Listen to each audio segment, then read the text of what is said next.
Got a secret, can you keep it? Swear this one you'll save.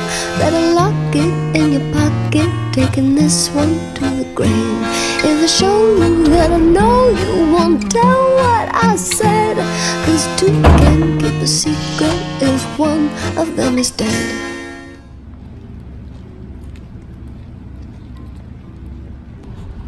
Remind me why we're doing this again?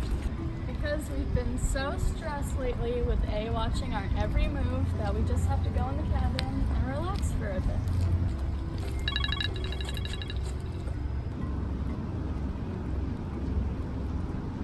Oh, thank God, it's just my mom wondering what I want for dinner.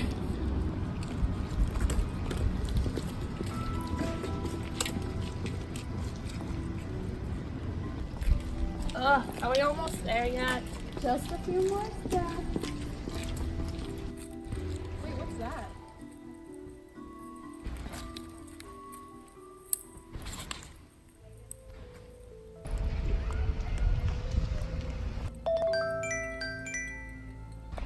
I'm always watching. Good luck, bitches. A.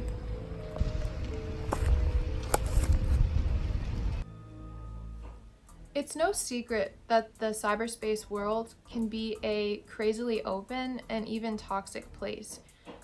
Many attribute this toxicity and openness to humans simply evolving into a meaner race without a filter, but there are actually some theories out there to help explain why people tend to act differently online. One theory to help explain the world of cyberspace communication was developed by John Suler, author of the article titled The Online Disinhibition Effect. Suler defines this effect as a phenomenon where people say and do things in cyberspace that they wouldn't ordinarily say or do in the face-to-face world. He explains that people tend to feel more relaxed through computer-mediated communication and feel more free to express themselves. However, it's important to understand that this disinhibition shows up in different ways. Suler goes on to describe two different forms of online disinhibition: benign and toxic. Benign disinhibition manifests itself as people sharing very personal things about themselves or showing unusual acts of kindness and even generosity. Suler's explanation for this behavior is that people often use the online world as a medium to explore one's identity. Xuan Hu from the University of Malaya furthers this idea through the self-discrepancy theory, which contains three dimensions of self: the actual, the ideal, and the ought self. In short, the actual self represents what the individual and others believe the individual to currently have. The ideal self represents what ideal qualities an individual and others wishes an individual did have. And lastly, the ought self represents the characteristics that oneself or others believe an individual should or ought to possess. And in conclusion, this is what individuals are trying to explore through benign disinhibition. However, online disinhibition can also be toxic. Suler explains that this manifests as rude language, harsh criticisms, anger, hatred, even threats.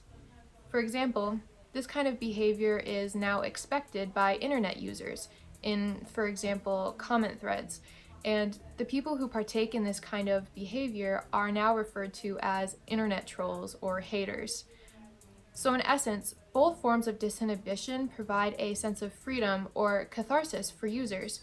However, the difference is that benign disinhibition acts as a way to discover oneself, while toxic disinhibition is a non-profitable form of acting out aggressively without any real betterment of yourself, and usually at the expense of others. The behaviors associated with the online disinhibition effect, like said previously, can be toxic or benign. Within the article Suler wrote in 2004, he says that there are 6 major factors that interact with each other to create this online effect: dissociative anonymity, invisibility, asynchronicity, solipsistic introjection, dissociative imagination, and minimization of authority. For the purposes of our video, we're going to be discussing dissociative anonymity and invisibility and how those can have both benign or toxic behavior stem from them. On the more benign side of things, people will open up about secrets or fears that they have that they never would have said in person. They can also just do a random act of kindness. On the other hand, in the more toxic part of disinhibition, people will search the dark web, use foul language, and even threaten people.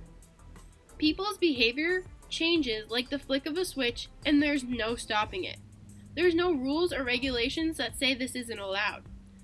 As for disassociative anonymity, people have the opportunity to keep their separate in-person lives to themselves. This can be used both negative and positively. An example could be donating anonymously to GoFundMe. There's no personal ties that lead you back to you as the giver, nor as the receiver. On the more negative side of things, people can say rude things to others in the comment section and only be known by a username. No one will know who they are, and they will not have to deal with the actions associated with their behaviors. This goes into the minimization of authority, but that topic's for a different day. And any of the factors that Suler mentioned in his article, they can have both benign and toxic outcomes as well. People post inappropriate, hostile, and incriminating messages under their real names and next to pictures of themselves. In this case, it's not so anonymous, and it's in an online environment, but the point being made is that people will still lie about themselves and who they are, even with proof. In even more severe cases, they aren't lying, but are still being toxic and harmful. Now, not all people and personalities are malicious. Some people will use themselves for good and post uplifting messages for all to see. The most common from now is being relatable. This has a more benign effect in behavior because other feels connected to those pictures or messages. The effect and behavior of the online disinhibition effect is different for every person. It can be stronger for others and weak for some. The behaviors that hide within these people are just an explanation of their true selves. Going along with what people say online and how they act, invisibility is another factor that is common.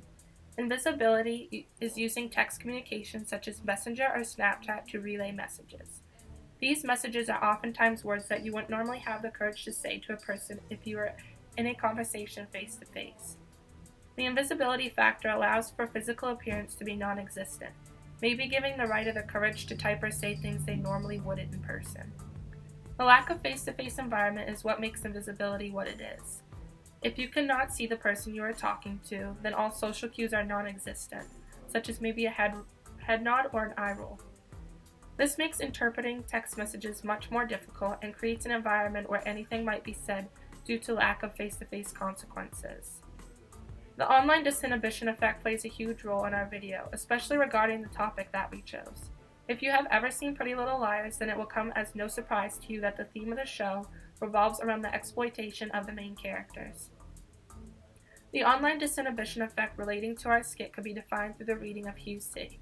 He says the anonymity of cyberspace provides people a unique environment to behave more freely and openly, with less restraint from the real world. Throughout the show and during our skit, we receive text messages from an anonymous character that threatens to expose our deepest secrets. This character is in fact invisible. The invisibility sector of the online disinhibition effect is used as the driving force behind the entire video. We as the Pretty Little Liars do not know who is texting us, and the character is hidden behind the text messages that we see. We do not know the physical features of the anonymous A. As Suler said, in the text communication of email, chat, instant messaging, and blogs, people may know a great deal about each other's identities and lives. However, they still cannot see or hear each other. As you can see from the Suler quote, the idea that we cannot see A is what makes the invisibility sector of the online disinhibition effect work.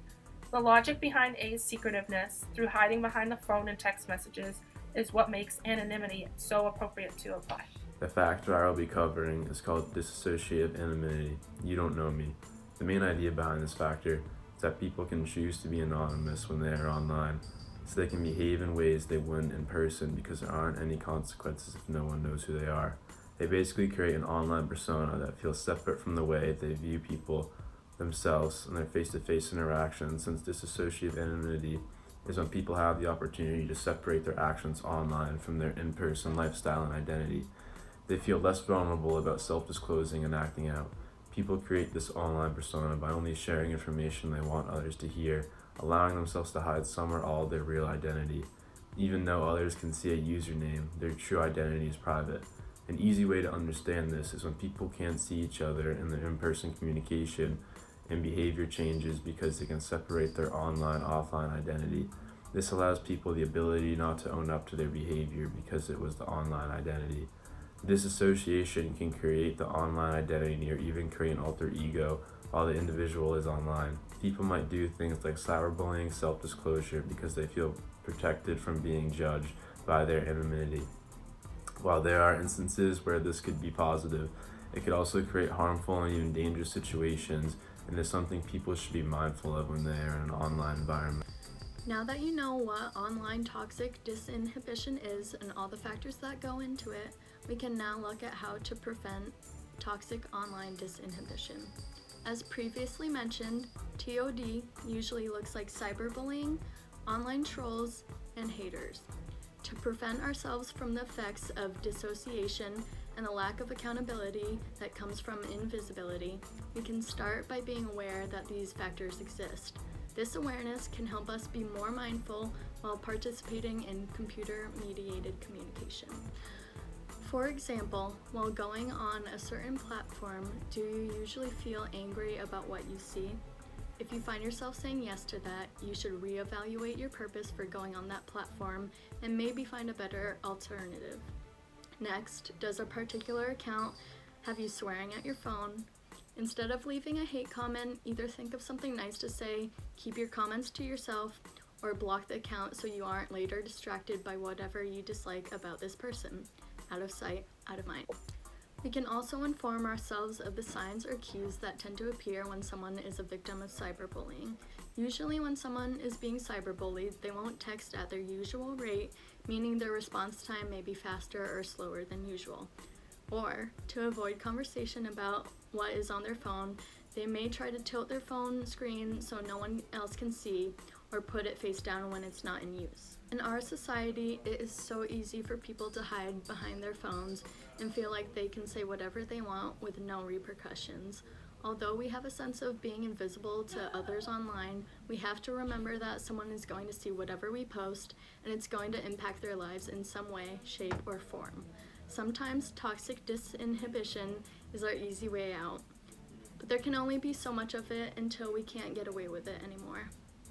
Using benign disinhibition spreads positivity to our viewers and makes social media more tolerable to be on.